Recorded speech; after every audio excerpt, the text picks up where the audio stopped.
ചെട്ടികുളങ്ങരയിലേക്ക് മടങ്ങുന്നു. പ്രഭാത കേരളം കുംഭഭരണിയാണ്. കുംഭഭരണി ഉത്സവം പൊടിപൊടിക്കുകയാണ്, കൊട്ടിക്കയറുകയാണ്. ഒരർത്ഥത്തിൽ ഒരു ഭാഗത്ത് നിന്ന് വാദ്യഘോഷങ്ങൾ, പഞ്ചവാദ്യം, ഇതിന്റെ അകമ്പടിയോടുകൂടി കുത്തിയോട്ട ഘോഷയാത്രകൾ ഓണാട്ടുകരയുടെ വിവിധ ഭാഗങ്ങളിൽ നിന്ന് ഈ ക്ഷേത്ര സന്നിധിയിലേക്ക് കടന്നു വന്നുകൊണ്ട് ഇരിക്കുകയാണ്.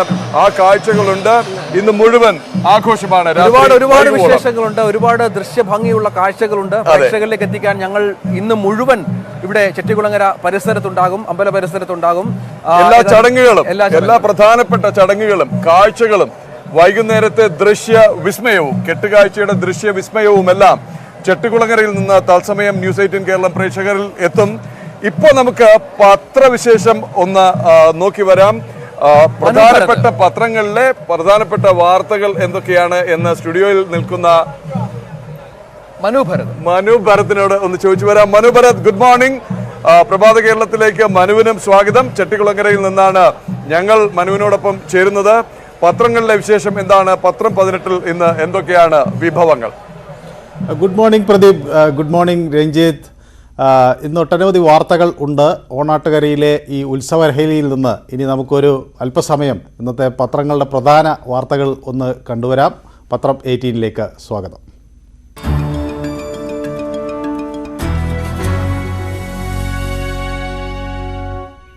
ഇന്നത്തെ പത്രങ്ങളിലേക്ക് കടക്കുമ്പോൾ കോൺഗ്രസിൻ്റെ പ്ലീനറി സമ്മേളനം തന്നെയാണ് പല പത്രങ്ങളും പ്രധാന വാർത്തയായി നൽകിയിട്ടുള്ളത്.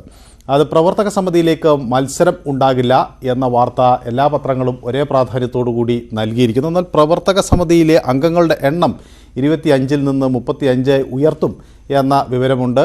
ഏതായാലും പ്രവർത്തക സമിതിയിൽ എന്തൊക്കെ കാര്യങ്ങൾ ഉരുത്തിരിഞ്ഞു വരും എന്നത് ഇന്ത്യ വളരെ ഗൗരവത്തോടു കൂടി ഉറ്റുനോക്കുകയാണ്. കാരണം ഒരു പാർലമെൻറ്റ് തെരഞ്ഞെടുപ്പ് നാം അതിലേക്ക് കടന്നുകൊണ്ടിരിക്കുന്ന സാഹചര്യത്തിൽ ഏതായാലും മലയാള മനോരമ വളരെ പ്രാധാന്യത്തോടു കൂടി ആണ് ഈ വാർത്ത നൽകിയിരിക്കുന്നത്. മത്സരമില്ല, ഖർഗെ തീരുമാനിക്കും എന്ന വാക്കിലൂടെ പ്രവർത്തക സമിതി പ്രഖ്യാപനം പിന്നീട് എല്ലാ സമിതികളിലും സ്ത്രീകൾ ഉൾപ്പെടെ 50% സംവരണം ഉണ്ടാകും എന്ന് മലയാള മനോരമ റിപ്പോർട്ട് ചെയ്യുന്നു.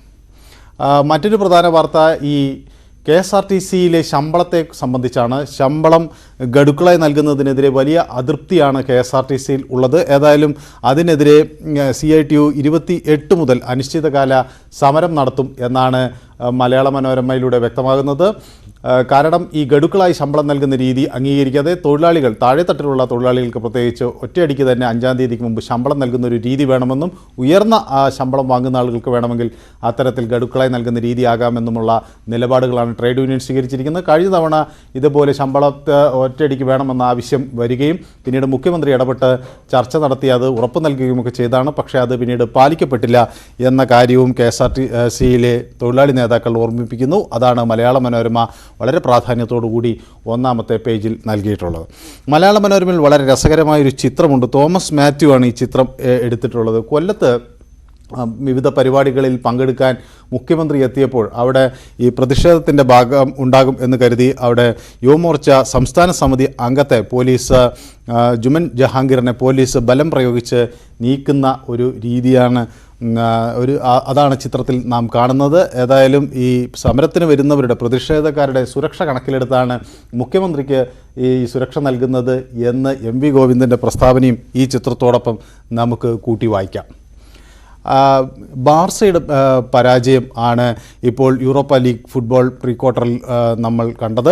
അതാണ് മലയാള മനോരമയുടെ സ്പോർട്സ് പേജ് വളരെ പ്രാധാന്യത്തോടു കൂടി നടത്തുന്നത്. അതിലും വളരെ രസകരമായൊരു ചിത്രമുണ്ട്. സെവിയ ഗോൾ കീപ്പറെ ഒരു കാണികളിൽ ഒരാൾ ആക്രമിക്കുകയും അപ്പോൾ ദിമിത്രോവിച്ച് അയാളെ നേരിടുകയും ചെയ്യുന്നതിൻ്റെ ഒരു ദൃശ്യം നമുക്ക് നൽകിയിട്ടുണ്ട് മലയാള മനോരമ സ്പോർട്സ് പേജിൽ.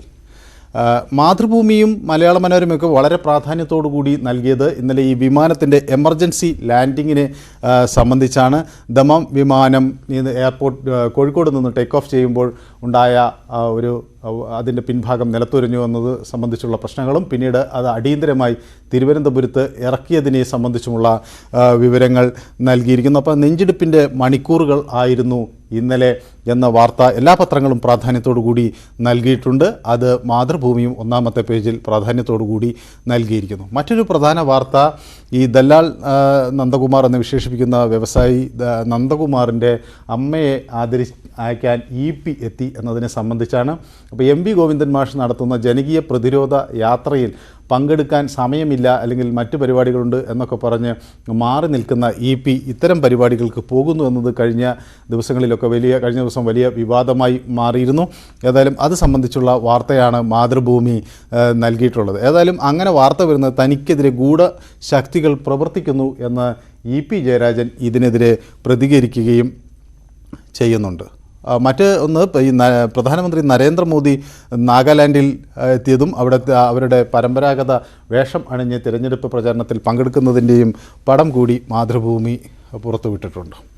ഈ തോൽവി എന്നെ വേട്ടയാടും എന്ന് ഹർമൻപ്രീത് പറയുന്നു. ഇന്ത്യൻ ക്യാപ്റ്റൻ ഹർമൻപ്രീത് ഓസ്ട്രേലിയയുമായി പരാജയപ്പെട്ടതും T20 ലോകകപ്പിൽ 2020 വനിതാ ക്രിക്കറ്റ് ലോകകപ്പിൻ്റെ സെമി ഫൈനലിലെ തോൽവി വളരെ വേദനയോടുകൂടി ഓർക്കുകയാണ്. തന്നെ അത് വല്ലാതെ വേട്ടയാടുന്നു എന്ന് പറയുകയാണ് ഇന്ത്യൻ നായിക.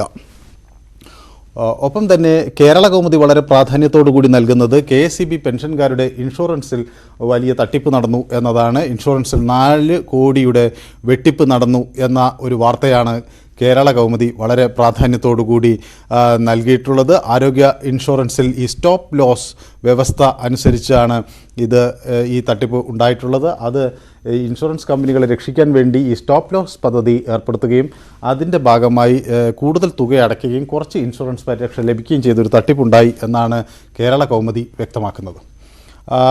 ദേശാഭിമാനിയുടെ പ്രധാന വാർത്ത ഈ ദുരിതാശ്വാസ നിധിയിൽ നിന്ന് തട്ടിപ്പ് നടത്തിയതിനെ സംബന്ധിച്ചാണ്. അത്തരം തട്ടിപ്പുകാർക്ക് ശുപാർശ നൽകിയത് അടൂർ പ്രകാശാണ് എന്ന ഒരു വാർത്ത ദേശാഭിമാനി പുറത്തുവിടുന്നു. ഒപ്പം തന്നെ ഇതിൻ്റെ ഏജൻ്റായി പ്രവർത്തിച്ചത് കോൺഗ്രസ് പ്രവർത്തകനായ ബ്രീസ്ലാലാണ് എന്ന് വ്യക്തമാക്കിയിരിക്കുന്നു ദേശാഭിമാനി. ഇത്തരത്തിൽ തട്ടിപ്പുകൾക്ക് പിന്നിൽ ഏജൻറ്റുമാരുണ്ട്. അതിൽ അവർക്ക് തട്ടിപ്പ് നടത്തുന്നവർക്ക് ഒത്താശ ചെയ്യുന്ന തരത്തിലേക്ക് ശുപാർശ കത്തുകൾ അടൂർ പ്രകാശിൻ്റെ ഭാഗത്തു നിന്ന് വന്നു എന്നാണ് ദേശാഭിമാനി റിപ്പോർട്ട് ചെയ്തിരിക്കുന്നത്. അപ്പോൾ മാധ്യമവും വളരെ പ്രാധാന്യത്തോടുകൂടി ഈ മുഖ്യമന്ത്രിയുടെ ദുരിതാശ്വാസ നിധിയിലെ തട്ടിപ്പ് കൈകാര്യം ചെയ്തിരിക്കുന്നു. തട്ടിപ്പല്ല, അത് കൊള്ളയടിയാണ് എന്നും വിജിലൻസിൻ്റെ തുടർ പരിശോധനയിൽ ഞെട്ടിക്കുന്ന വിവരങ്ങളാണ് പുറത്തു വന്നിരിക്കുന്നത് എന്നും മാധ്യമം പറയുന്നു. മുഖ്യമന്ത്രിയുടെ ദുരിതാശ്വാസ നിധി അനർഹർ തട്ടിയെടുത്ത സംഭവത്തിൽ ഉദ്യോഗസ്ഥർക്കെതിരെ നടപടിയെടുക്കുന്നതിന് വിജിലൻസ് സർക്കാരിന് ശുപാർശ നൽകും എന്ന് മനോജ് എബ്രഹാമിൻ്റെ വാക്കുകളും പത്രം നൽകിയിട്ടുണ്ട്. മന്ത്രിമാർ നേരിട്ടെത്തിയിട്ടും ബില്ലുകളിൽ ഒപ്പിടാതെ ഗവർണർ എന്ന വാർത്താ ദീപിക വളരെ പ്രാധാന്യത്തോടുകൂടി നൽകിയിരിക്കുന്നു. 4 മന്ത്രിമാർ ഗവർണറെ കാണുകയും 8 ബില്ലുകളുടെ കാര്യങ്ങൾ ചർച്ച ചെയ്യുകയും ഒക്കെ ചെയ്തു. അപ്പോൾ ആ 8 ബില്ലുകളിൽ ഒപ്പിടാതിരുന്നതിൻ്റെ സാഹചര്യം നേരത്തെ ഗവർണർ വ്യക്തമാക്കിയിരുന്നു. ഇപ്പോൾ മന്ത്രിമാർ വന്നത് വിശദീകരിച്ച സാഹചര്യത്തിൽ ഗവർണർ എന്ത് നിലപാടെടുക്കും എന്നതെല്ലാവരും സഗൗരവം ഉറ്റുനോക്കുകയായിരുന്നു. ഏതായാലും അദ്ദേഹം ഈ ബില്ലുകളിൽ ഒപ്പിട്ടില്ല എന്നത് വാർത്തയായി നൽകിയിരിക്കുന്നു ദീപിക. വീക്ഷണം കോൺഗ്രസിൻ്റെ പ്ലീനറി സമ്മേളനം തന്നെയാണ് വളരെ പ്രാധാന്യത്തോടുകൂടി നൽകിയിട്ടുള്ളത്. മുന്നിൽ വെല്ലുവിളികളും അതുപോലെ തന്നെ അവസരവും ഉണ്ട് എന്ന പാർട്ടി അധ്യക്ഷൻ്റെ വാക്കുകളും വെച്ചുകൊണ്ടാണ് വീക്ഷണം വളരെ പ്രാധാന്യത്തോടുകൂടി വാർത്ത നൽകിയിട്ടുള്ളത്. ജനയുഗം വലിയൊരു പ്രാധാന്യത്തോടുകൂടി നൽകിയിട്ടുള്ളൊരു വാർത്ത. കഴിഞ്ഞ കുറച്ച് ദിവസങ്ങളായി ഇത് സംബന്ധിച്ചുള്ളൊരു തർക്കം നടക്കുകയാണ്. ഈ ഡൽഹി കോർപ്പറേഷൻ്റെ തെരഞ്ഞെടുപ്പ് പല ഘട്ടങ്ങളിൽ തർക്കത്തെ തുടർന്ന് മാറ്റിവെക്കുകയും പിന്നീട് അത് ഒടുവിൽ നടക്കുകയും മേയറെ തെരഞ്ഞെടുക്കുകയൊക്കെ ചെയ്തു. അതിനിടയിലും പ്രശ്നങ്ങളുണ്ടായി.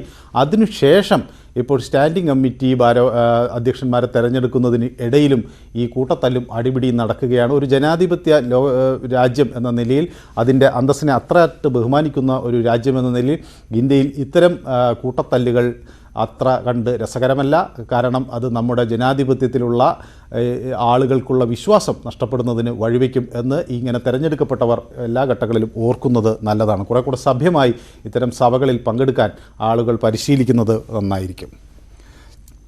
ദ ടൈംസ് ഓഫ് ഇന്ത്യ വളരെ പ്രാധാന്യത്തോടുകൂടി നൽകിയിരിക്കുന്നതിന് ഈ വടക്ക് കിഴക്കൻ സംസ്ഥാനങ്ങളിലെ തെരഞ്ഞെടുപ്പ് പ്രചരണങ്ങളെ കുറിച്ചാണ്. ഏതായാലും മേഘാലയ നാഗാലാൻഡ് ത്രിപുര എന്നിവിടങ്ങളിലെ തെരഞ്ഞെടുപ്പുകൾ അതിനെ സംബന്ധിച്ചുള്ളൊരു വിവരണം ടൈംസ് ഓഫ് ഇന്ത്യ നൽകിയിരിക്കുന്നു. ഒപ്പം പ്രധാനമന്ത്രി നരേന്ദ്രമോദി അവിടെ നാഗ ചീഫ് മിനിസ്റ്റർ നെഫ്യൂ റിയുവുമായി അവിടെ ഇന്നലെ ഒരു യോഗത്തിൽ പങ്കെടുക്കുകയും ചെയ്തു. അതിൻ്റെ ദൃശ്യങ്ങളും പ്രധാനമന്ത്രിയുടെ മനോഹരമായ അവിടുത്തെ പ്രാദേശിക വസ്ത്രരീതി ഒക്കെ പ്രധാനമന്ത്രിയും സ്വീകരിച്ചിരിക്കുന്നു. അതിൻ്റെ പടവും ഒക്കെ വളരെ മനോഹരമായി ദ ടൈംസ് ഓഫ് ഇന്ത്യ നൽകിയിരിക്കുന്നു. PM counters Congress Khabar Barb with Kamal slogan says BJP changed politics to divide into divine governance എന്ന തലവാചകത്തോടെ. ദ ഹിന്ദു വളരെ പ്രാധാന്യത്തോടുകൂടി നൽകിയിട്ടുള്ള വാർത്ത ഈ ഗവർണർ ബില്ലുകൾ ഒപ്പിട്ടില്ല എന്നത് തന്നെയാണ്. യെറ്റ് ടു ഡിസൈഡ് എന്നാണ് ഗവർണർ വ്യക്തമാക്കുന്നത്. Ministers visit yet to yield results as governor keeps bills pending എന്നാണ് പറയുന്നത്. ഏതായാലും ഇന്നലെ കൂടിക്കാഴ്ച വളരെ നന്നായിരുന്നു എന്ന് ഗവർണർ വ്യക്തമാക്കിയിട്ടുണ്ട്. ആ കാര്യം ദ ഹിന്ദു റിപ്പോർട്ട് ചെയ്യുന്നു. പക്ഷേ ഗവർണർ ഇനി അടുത്ത മാസം മാത്രമായിരിക്കും ഈ ബില്ല് പരിഗണിക്കുക എന്നാണ് നമുക്ക് വ്യക്തമാകുന്നത്.